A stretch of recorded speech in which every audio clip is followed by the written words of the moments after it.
My name is Nina, I'm 29, and this Christmas, my family finally found out I am not the cautionary tale they like to gossip about. By the time my mom lifted her wine glass and announced to the whole table that my sister had just closed on the most gorgeous house, I already knew how this dinner would go.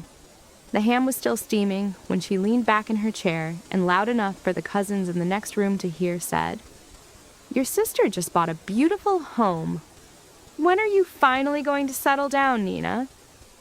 My sister didn't even bother pretending to be kind. She smirked over the rim of her glass and added, "Yeah, Nina, when are you going to stop floating around and actually get your life together?" The room went quiet in that way, where everyone is waiting for you to laugh along with the joke about you. I didn't. I smiled. Not the tight, polite smile I'd practiced my whole life, but the kind you give when you're holding a card nobody at that table knows exists. I looked my mother in the eye and said, "I already have. I just didn't invite anyone who doesn't believe in me." Her face went crimson so fast it was almost fascinating. Forks froze halfway to mouths. My uncle literally choked on a piece of bread. For the first time in my life, they were all staring at me like they'd underestimated the wrong person. If you think that line came out of nowhere, it didn't. It was built on decades of being the backup, the afterthought, the kid everyone assumed would never quite measure up to the golden child at the center of our family story. That Christmas table was just the final scene. The story started years before, in a quiet subdivision outside Atlanta.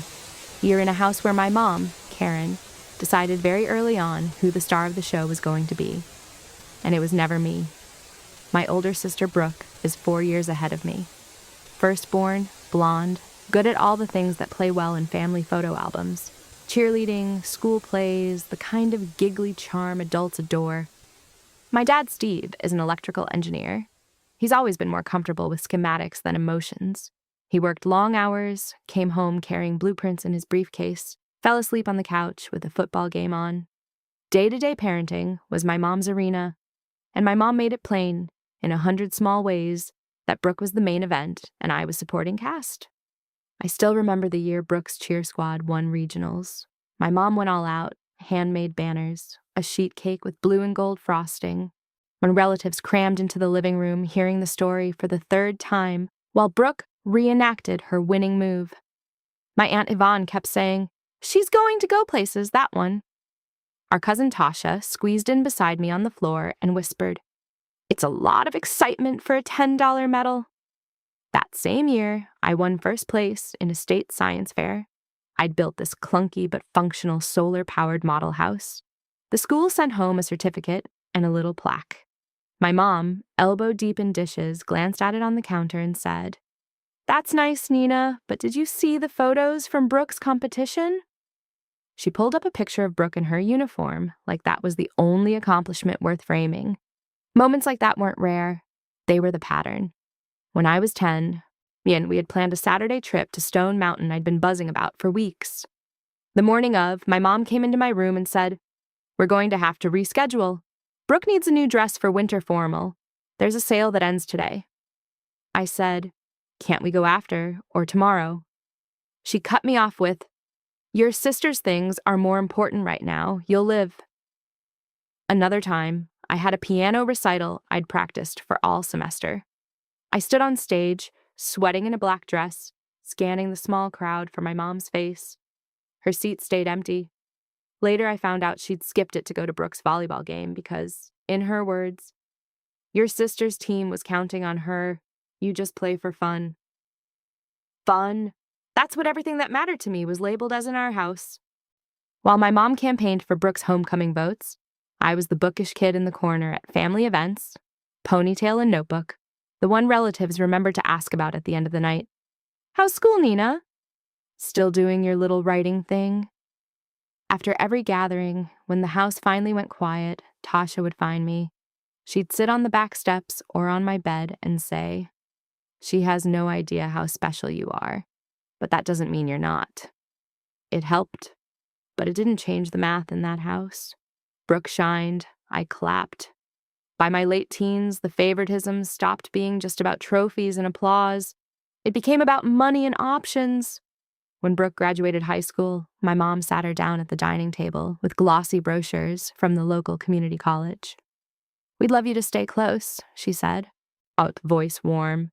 "You can get your associate degree here, save money, be near us." Translation: "I want you nearby where I can keep orbiting you." Mom and Dad covered Brooke's tuition, paid for books, slipped her gas money whenever her tank hit a quarter.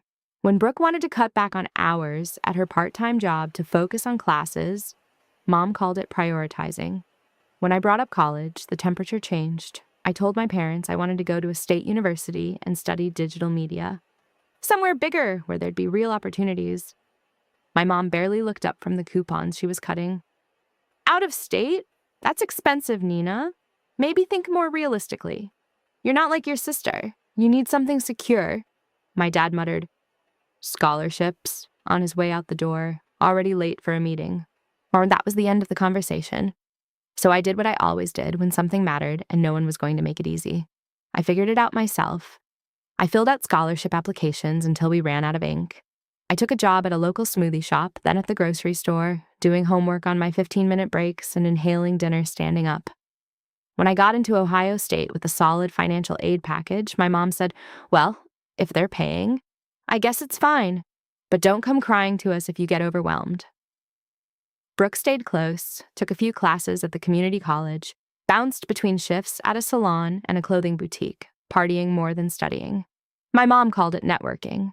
When Brooke finally finished her associate degree and landed a receptionist job at a real estate office, Mom made a production out of it, reservation at a nice steakhouse, a toast about how proud she was of her firstborn, photos for Facebook. A few months after that, I graduated from university magna cum laude. My roommates' families showed up with flowers and banners. They took group photos on the lawn, went to celebratory dinners. I checked my phone, a single text from my mom. "Congrats. Call us later. We want to hear about it." No plane tickets, no party, no toast. It stung, but it also clarified something crystal clear. If I sat around waiting for my family to treat my milestones like they mattered, I was going to be clapping alone forever. After graduation, I moved into a tiny studio in Boston. The building was old, the radiator hissed, and the kitchen could barely fit one person at a time. But when I shut the door at night, it locked from the inside, and every bill had my name on it alone. I landed an entry-level job at a scrappy marketing agency that specialized in small businesses, the kind of place where your job description is whatever needs doing.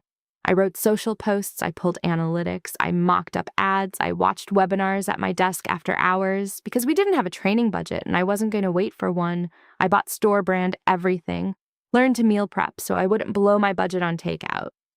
Ate a lot of beans and rice and learned which vegetables were cheapest in which month. My mom called, but it was like she had one track. "Your sister might be getting a raise. Your sister's boss just loves her.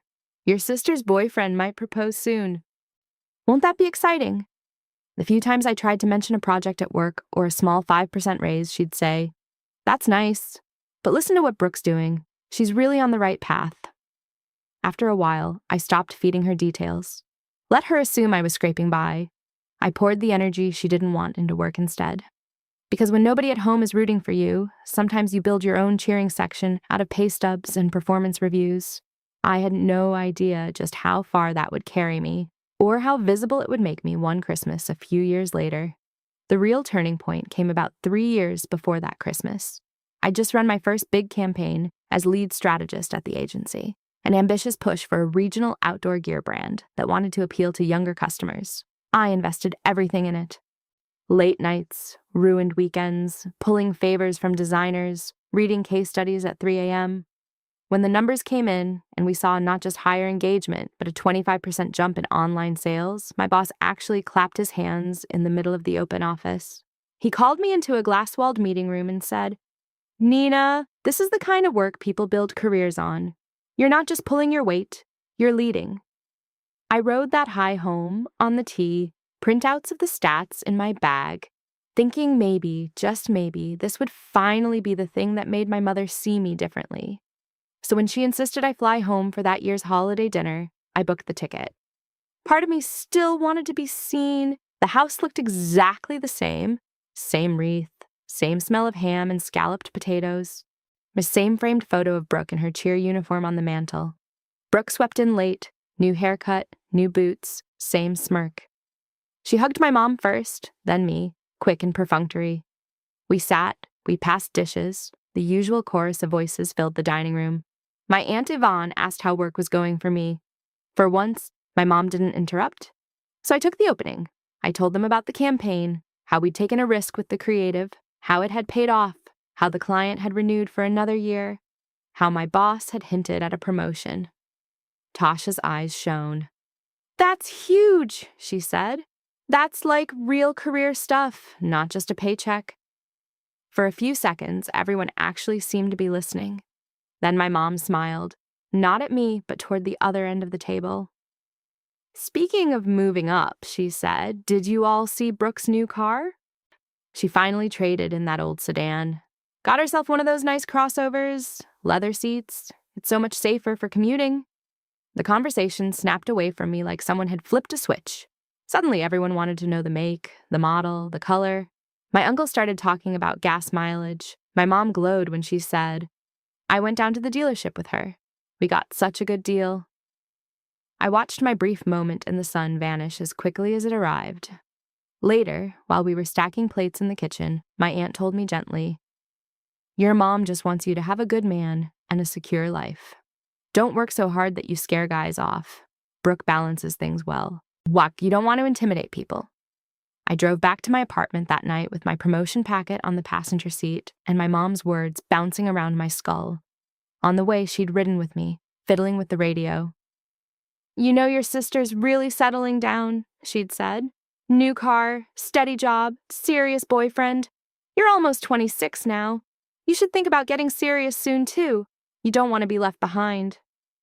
Something in me quietly snapped into place. I realized there was no amount of getting my life together that would convince my mother I was enough in the way she meant it. So I stopped trying to prove myself to her and started proving things to myself. At work, I said yes to every meaty challenge and no to the extra unpaid emotional labor.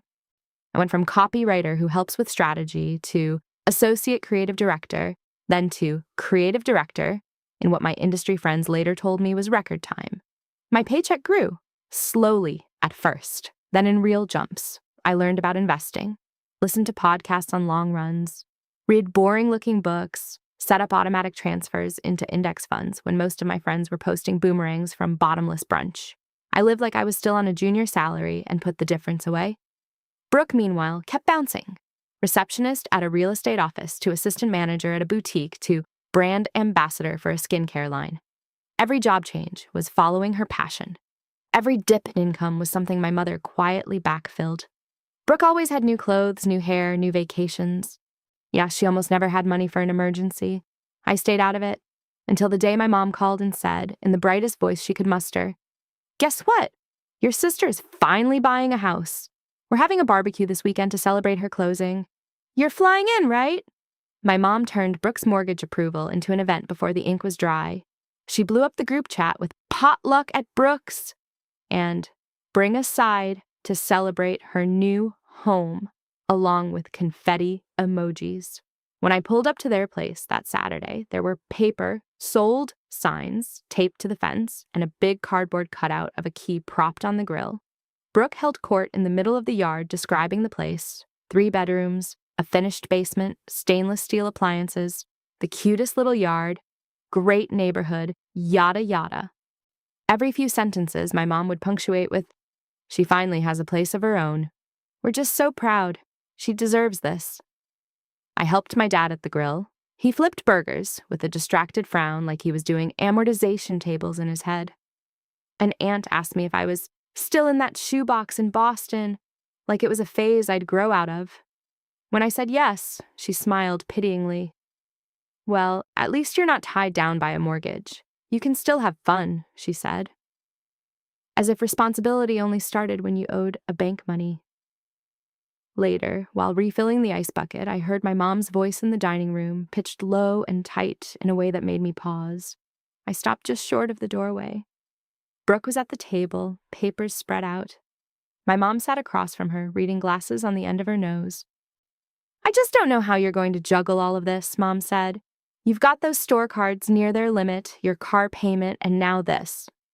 Brooke sighed, dramatic as ever.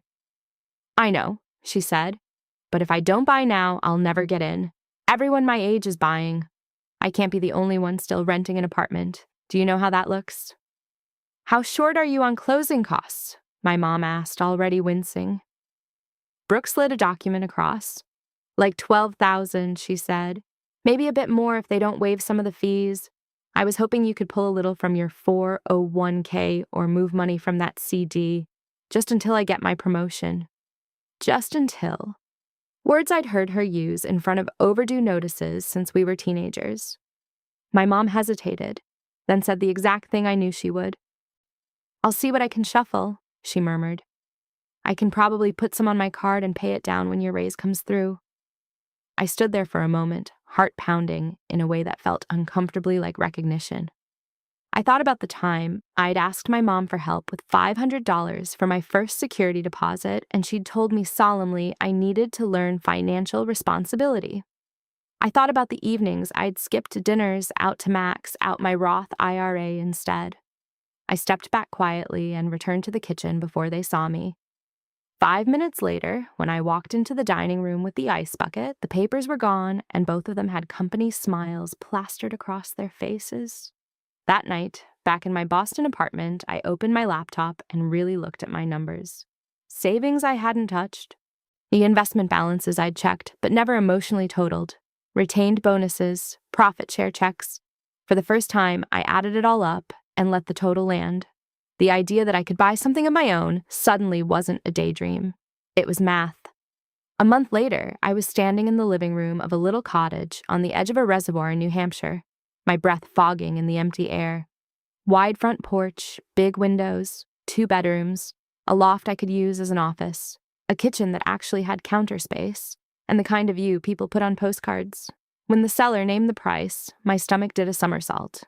When the financial advisor I'd hired walked me through my options, he said, "You know you could pay cash, right? You've done the hard part already. This isn't magic, it's discipline." So I did. I moved money. I sold off some stock, emptied savings I'd built over nearly a decade, wired the funds. When I walked out of the attorney's office with a ring of keys in my hand and no bank waiting for a monthly check, it felt like putting on armor I'd forged myself. I stood alone in that empty living room and listened. No neighbors on the other side of a paper-thin wall. No sirens. Just the faint slap of water against the rocky shore and my own heartbeat. It felt like stepping into a parallel life I'd been designing quietly for years. The only person I told at first was Tasha. She drove up one icy weekend with a box of plant cuttings and a smug look on her face. "I knew you were up to something," she said, as we hauled a thrift store dresser up the front steps. "They have no idea." Or do they? We spent 2 days building IKEA furniture and arguing over rug placement. We drank cheap wine out of mismatched mugs because I didn't own real glasses yet. At one point, standing in the doorway of the little loft that would be my office, Tasha shook her head. "If your mom could see this," she said. "She'd find a way to make it about Brooke," I replied. "So she doesn't get to see it. Not right now." I wanted one part of my life that was untouched, unperformed, mine. I honestly thought I could keep it that way. Let them have their storyline about responsible firstborn and drifting younger one, and just quietly build a different reality an hour and a half away. I didn't expect one Christmas dinner to blow that veneer apart. Christmas at Brooke's house looked like a catalog spread. Her craftsman-style place was draped in warm white lights. The tallest tree I'd ever seen in a living room glittered in the corner with coordinating ornaments. A scented candle made everything smell like sugar cookies. She had some jazzy holiday playlist going. My mom moved around the kitchen, directing traffic like she lived there. I parked my dented hatchback 2 houses down and sat for a second with my hands on the steering wheel. I could have turned around, driven north, pulled into my own driveway, and spent the night with a frozen lasagna and my laptop. Instead, I picked up the bottle of nice red wine I'd brought out of habit, squared my shoulders, and rang the bell. Brooke opened the door in a sequined top and perfectly styled hair. She hugged me like you hug a coworker you mildly like. "You look Relaxed, she said, which in Brooke speak means underwhelming. Inside, cousins were draped over the sectional, uncles already on their second round of drinks. My Aunt Yvonne and uncle chatted by the mantel. Tasha leaned against a doorway, eyes flicking to me with a quiet, "You good?" that I answered with a small nod. My mom bustled out of the kitchen, cheeks flushed, dish towel over her shoulder. "Oh, good, you made it," she said, as if she'd been doing me a favor by inviting me into my sister's home. We sat, we passed dishes. For a while, it was just noise and knives on china and the kind of small talk you forget 5 minutes later. I answered basic questions about still doing that marketing thing with vague yeses. I did not bring up my title or my house. I had learned the hard way that some truths are better kept safe. Then my mom picked up her wine glass and tapped it with a fork. "I just want to take a moment," she said, beaming at Brooke, "to say how proud we are of this one.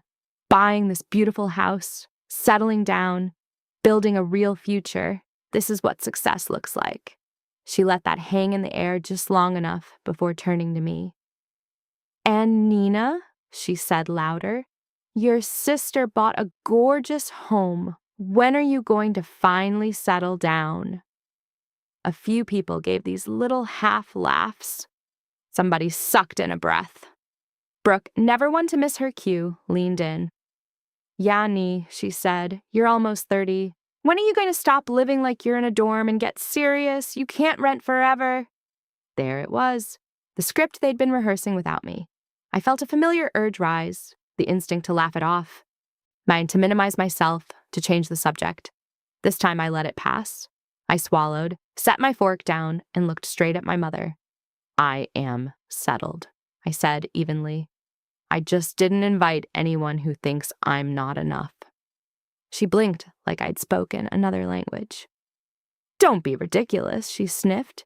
"You're in some shoebox apartment. That's not the same as this." "No," I said, "it's not." I let my voice stay calm, my words very clear. "I bought a house in May, Mom. 3 bedrooms, an office, a yard that backs right onto the water, no mortgage. I paid for it outright." The silence that followed was so abrupt it felt like someone had hit mute. My uncle's hand froze halfway to his glass. My cousin's mouth actually dropped open. Even the kids in the other room quieted down for a second. Brooke laughed once, and sharp and disbelieving. "Sure," she scoffed. "You bought a lake house in cash, and I'm the Queen of England. Come on, Nina, nobody likes a liar." Tasha cleared her throat. "She's not lying," she said. "I've been there, spent the weekend. It's very real." All eyes swung to her, then back to me. My mom's expression twisted. "Why on earth would you buy a house and not tell your family?" she demanded. Maybe because every time I tried to tell you anything about my life, you changed the subject back to Brooke, I said. "You didn't care about my degree, or my job, or my promotions. Why exactly would I think you'd care about my house?" "This is absurd," Mom snapped. "Your sister has worked so hard for this place. You could at least be happy for her instead of trying to upstage her at her party." I looked at Brooke. "I'm glad your daughter got a house," I said. "What I'm not glad about is everyone acting like she magically did it on her own while she leans on your savings and maxes out credit cards to keep up appearances." Brooke's face went flat. "You don't know anything about my finances," she hissed. "I know enough," I replied. "I know you two sat at Mom's dining table the day of your barbecue and went over 3 nearly maxed cards, a car loan, and a $12,000 gap in closing costs. I know Mom talked about tapping her retirement for just this once. You were loud. I didn't have to snoop." My mom's head snapped toward Brooke, color drained from her face. "That is none of your concern," Brooke spat. "You eavesdropping now? That's creepy, Nina." "What's creepy?" I said. "Is Mom telling me there was no money to help me with the security deposit because it was important for me to stand on my own 2 feet while she quietly lights herself on fire so you can post house keys on Instagram." My aunt shifted in her chair. My uncle cleared his throat. Someone muttered, "Ouch." My mom's voice went thin. "Enough. You're not going to stand in my daughter's home and attack her. You're ruining Christmas." "No," I said softly. "You ruined Christmas when you tried to humiliate me at this table.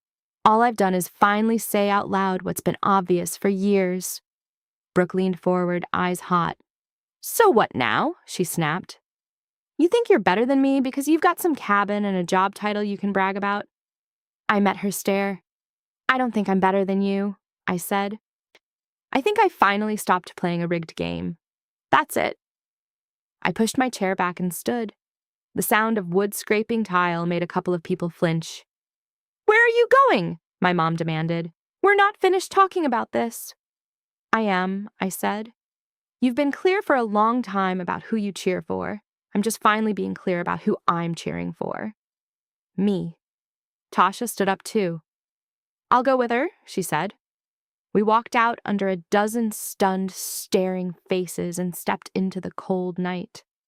As the door shut, the noise from inside muffled to a distant buzz. My heart slowed for the first time all evening. Walking down the driveway toward my car, keys cold in my hand, a thought settled into place.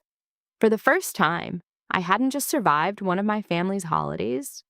I had changed the script. 3 weeks after that dinner, the family group chat was unrecognizably quiet.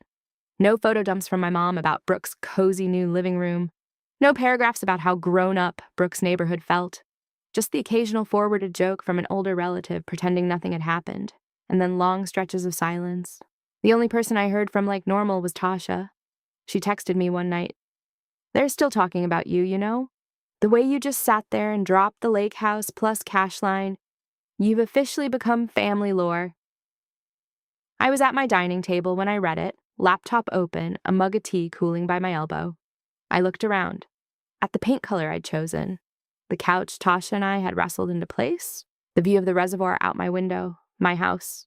Not a fantasy, not a flex, just my life. And for the first time in association with my family, the word that came to mind wasn't resentment. It was peace. A few days later, I invited Tasha and her parents up for a weekend. They arrived in jackets too light for the wind, complaining about the drive, and then falling silent when they stepped inside. "It's beautiful," my Aunt Yvonne said quietly, standing at the big window looking out over the water. "You really did this.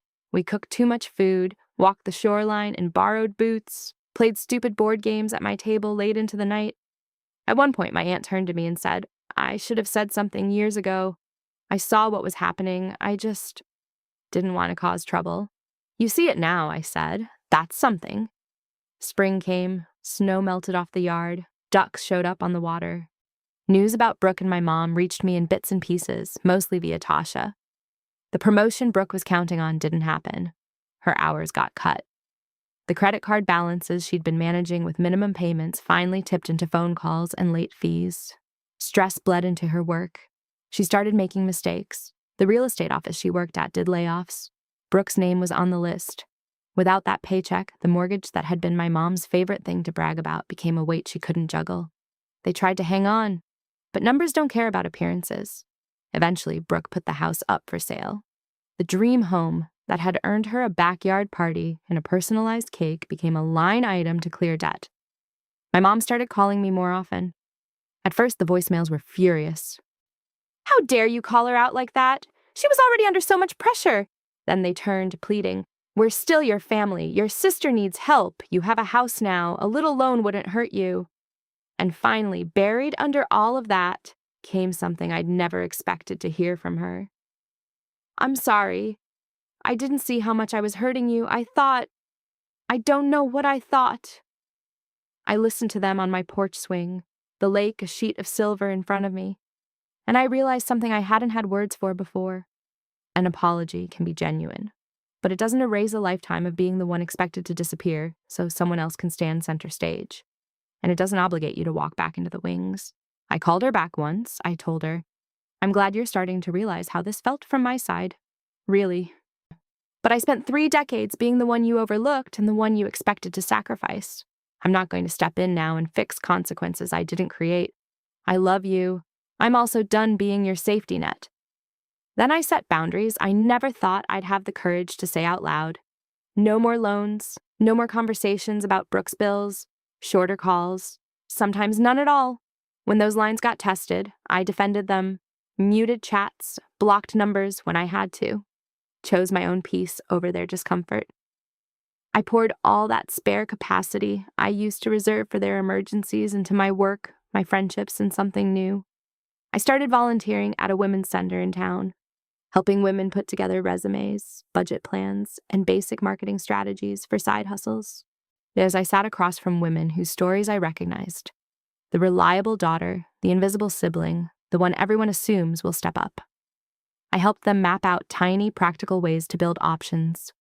Sitting at that worn table with them, I understood something about my own story more clearly than I ever had when I was in the middle of it. Being the overlooked kid doesn't mean you're powerless. Sometimes it means you're the one quietly learning how to live without applause. And that's exactly the kind of person who can walk away when the cost of staying gets too high. If there's anything I want someone like me to take from all of this, it's this. You don't have to keep auditioning for a role your family has already cast someone else in. You're allowed to build a life they didn't see coming. You're allowed to protect it.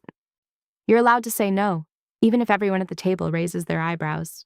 Parents can play favorites. Siblings can soak up the spotlight. But you're the one who has to live your life at 2 a.m. when everyone's gone home. You get to decide what that life looks like. If you grew up as the background character in your own house, I hope my story is a nudge you can move yourself to center, even if it makes other people uncomfortable. And if you've ever had to break your own heart by stepping back from a family that refused to see your worth, you're not the only one who's driven away from a glowing dining room window and toward a quieter place that finally feels like home.